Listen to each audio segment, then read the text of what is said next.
Tanghalian na tayo mga OFW dyan. Kawawa naman yung mga OFW dyan. Yung ulam laging pritong itlog or kaya nilagang itlog, dilata, endome, mga instant noodles. Lalo na pag yung mga amo nyo, mga artist, mga amoy-amoy, kawawa talaga kayo. Hindi kayo makakain ng mga gusto ninyo. Katulad ko rin nung nandyan pa ako sa ibang bansa. Puro na lang ako gulay, istim-istim, mga pagkain na yung hindi nangangamoy. Pero yung pagkain na gustong-gusto natin na hindi natin maluto-luto dyan sa bahay ng mga amo natin dahil ayaw nila ng maamoy. Ito yan. Shout out sa mga katulong dyan na hindi nakakakain ng ganito habang nasa ibang bansa pa. Pag umuwi ka ng Pilipinas, ulitin nyo. Sarap.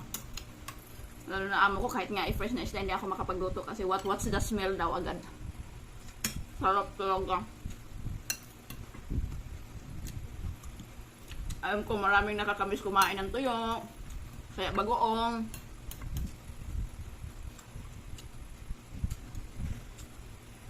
Ang sarap talagang kumain ng tuyo.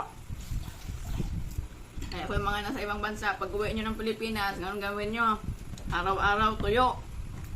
Walang ibang kakainin na ibang ulam, puro tuyo. Kasi pagbalik nyo ng ibang bansa, back to Indomie na naman tayo guys. Back to luncheon meat, itlog. Kaya mga dahon-dahon na para na tayong mga kambing. Ang sarap.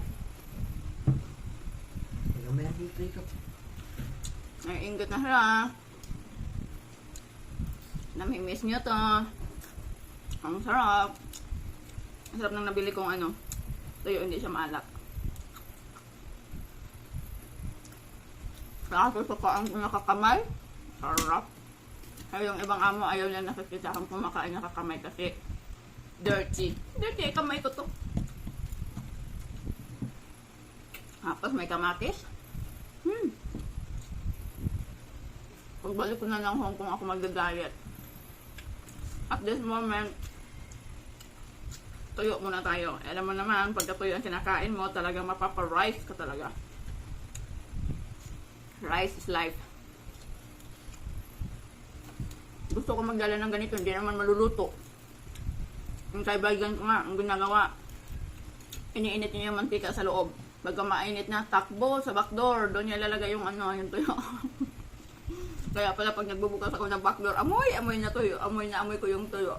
Sino kaya nagluto ng tuyo, hindi ako binigyan, siya pala.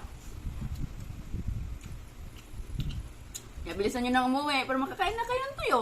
Yung iba diring-diri sa tuyo, bala kayo dyan. Ang sarap kaya. Yung mga OFW dyan, kawawa naman kayo. Hindi kayo makakain ng tuyo. Uwi na! Enjoy ko muna yung kain ko kasi naawa din ako sa inyo. Hindi kayo makakain ng tuyo.